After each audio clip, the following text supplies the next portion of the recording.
Hey, and welcome to Buke's World. In order to stay abreast of all videos as I post them, hit the subscribe button. Now let's go. Hey, today I wanted to show you what I found. Actually, I didn't find it. It was in storage. This is a game that I got for I think about my 12th birthday, about 1979, somewhere around there. I decided to go dig it out, bring it home. It had stopped working for a while, but if anyone knows me, you know that I'm going to take everything apart and then put it back together to the best of my ability. As you can see, I got it to work. We played it for a little while until we had an electrical storm, burnt out some of the boards, and I couldn't really figure out how to do it. So, of course, I called in a little bit of help. But check this out. I went into the coin collection spot after breaking the lock, lost the keys, and found that I still had $40 sitting in there for all these years. But let me just tell you all the things that were done. You see all these plastics that I'm showing you now. We took them all off. I washed them all down, scrubbed them down. I was advised just use some soap and water, not regular soap, but dish soap. In that bucket, you saw all the rubber bumpers that was all around there. They were all old, dry rotted. We replaced them all. Doing some LED lights, little color. You see the big spot with the blue in it. That was great. The coin slots didn't work at a point. Now you see that they both work. Figured out some other things. 15 credits is the most you can have on the game. So when you put the quarters in, it wouldn't work. That's why you see me keep grabbing it and putting it back in. But then once I played one or two of the credits, the quarter slot started accepting it again. All right. Now here's another interesting thing that I really just don't remember. That middle slot was for Susan B. Anthony quarters. Now, what I was pointing to just now is that we took everything apart. Everything apart in there, as advised by my help, Mr. Scott Lee. We waxed it down, washed it down. He actually took care of that part. I just did I took all the plastics off, took them upstairs, threw them in the sink, and hit it again with the sponge and the dish detergent. Came back and we actually put everything back together. Now a lot of these lights didn't work, so again what we did was we replaced a lot of them with LED lights, which actually is now gonna save me a lot in the electric bill, which is a great thing. That's one of the things that I was worried about, because there has to be about maybe about 125 incandescent light bulbs, and they burn a lot. All right, so here we go again. Let me just explain the game. It's a Harlem Globetrotter game. That's right here you see that's Mr. Scott Lee. He came in to give me a hand. I guess right here you can see that I'm doing my due diligence to wash these plastic pieces, which actually made a hell of a difference. I mean, a tremendous difference. When I say the game looked old, and what it looks like now, oh my goodness. All right. But it's just funny because Scott Lee, he's one of the experts. And when he walked in, he said, oh my gosh, he said this game is in excellent condition, where I was seeing something different. But now it looks like it's better than excellent condition. And you see we got playing again. What I did have to change is, you see on the scoreboard that it's a big, huge blue spot. Yeah, we decided to flood the globe area with blue LEDs. I didn't really dig all blue in that area, so I went in there and I changed it around, which you'll see later, just to highlight some more of the whites, some more of the greens. With the blue bulb sitting right there, everything was just washed out. So I went back and forth time and time again, changing the bulb from blue to white, from white to blue, until I finally got something that I liked. All right. Now, what I found is actually at this point we still have the glass off. because I'm trying to figure out everything that's going on. I have to lift up that playboard in order to get underneath the change lights. Now, again, there were a lot of lights that were out, and I had to keep picking it up, finding out which light is out.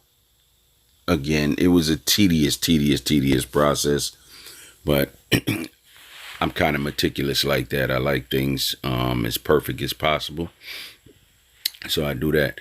Now, one of the other problems that I found with the game is that I guess over time there's a mylar coating. Mylar, I guess, is like let me see how I could best explain it. Nowadays you have your cell phones and you can buy a screen protector. The mylar is similar to a screen protector that goes on top of the playfield to keep the your artwork from being rubbed out. Right there, that is actually a Susan B. Anthony quarter and on the picture, and it goes in that slot. There you go, Susan B. Anthony dollar, not quarter. And it goes in the middle slot. I guess I'll never be using that because I don't see Susan B. Anthony dollars that often. So again, getting back to the mylar coating, it can be changed as advised. Here's one of the problems of the mylar coating right now. Over time, it bubbled up and the ball would get actually stuck. It has air pockets. So the same way you would put a screen protector on your cell phone, if you don't take out all the air pockets, you'll have those bubbles. The only difference with the game now is that it would hold the ball up or it would change the direction. All right. Simple resolution to that is to lift the back legs up some more. You have adjustable I don't know what you call those, adjustable pins, feet, adjustable feet on the legs. You can actually adjust to raise the back up. It will speed the game up some and keep the ball from getting stuck on the mylar bubbles. All right.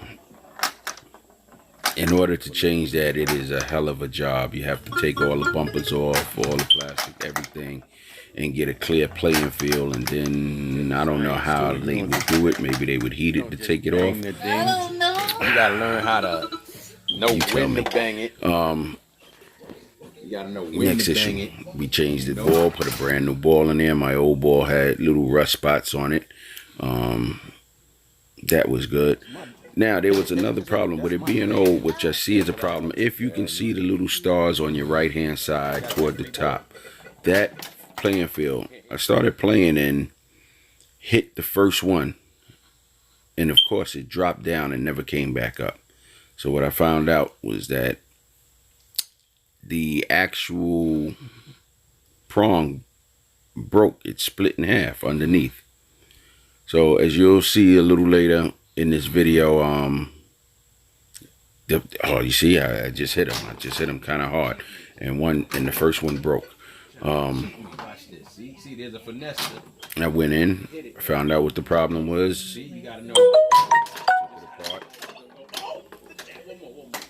And did the poor man's fix. Crazy glue. All right. Well, actually, I used Loctite. I figured I would go get some goop or some epoxy and really put it back together. But then what I did was I went online and I found the pieces. I found 5 of them for about $20. So I ordered those. So in the meanwhile, I have the repaired apparatus in there. It works fine, but I figure over time I'm gonna break a few more. So why not just have a few? All right. Again, I love this game.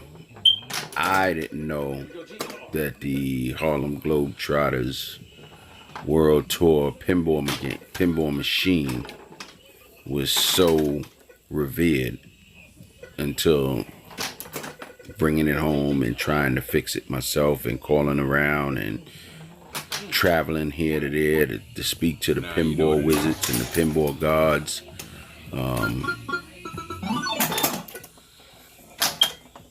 I enjoy playing it, and I think the family's gonna enjoy playing it. Right there, you see my daughter, you know, she's never played pinball before. So this game has been around forever, but she's never got to play, and now she gets to play. Hold the ball. Let me see and let it set. If you can, if I will pan up, or if we'll pan up a little bit to the scoreboard, you'll see how I finally finalized the LED lights, the blue LED lights, so that way we can see a little bit more of the whites and the greens, as opposed to it being all washed out with blue. I'm ordering some more LED lights so I can finish replacing all of the lights to save some more electricity, give a brighter playing field, and I'm gonna add some more color LEDs in strategic places to give it a little more pop. All right, so again, I don't know, guess I'm just trying to make up conversation, you know, to last for this video, but you can enjoy what I'm enjoying. The Harlem Globetrotters World Tour. Is spinners. If you can see the spinners that I just hit and went through the spinners. Those spinners are wearing out. The graphics on them are wearing out. So I'm gonna actually replace those also once I find them. If not, then I'll find a way to refurbish them myself. And again, that's where we stay. Happy Globetrotter. Oh, interesting story. I threw a little quick snippet up on my Instagram, and to my surprise, I found a comment there. Well, I found a few comments, but one of the first comments, or actually the first comment, actually came from the Harlem Globetrotters. I was happy, very happy. Do do do do do do do do do do do do. That's my rendition of Sweet Georgia Brown. Now, I'd be remiss without extending a great thanks to Mr. Scott Lee of Diamond Billiard and Game Service for helping me out. Drop of a dime, he came on out, gave me a lot of insight on the game. All right, if you need any kind of repairs for any video games or billiard games, he's the man to call. And of course, I'll never go without extending a great thanks to you for watching. If you found this video interesting and would like more, please share, like, comment, and subscribe. And thanks for watching Buke's World. So the game is back in black. Ow!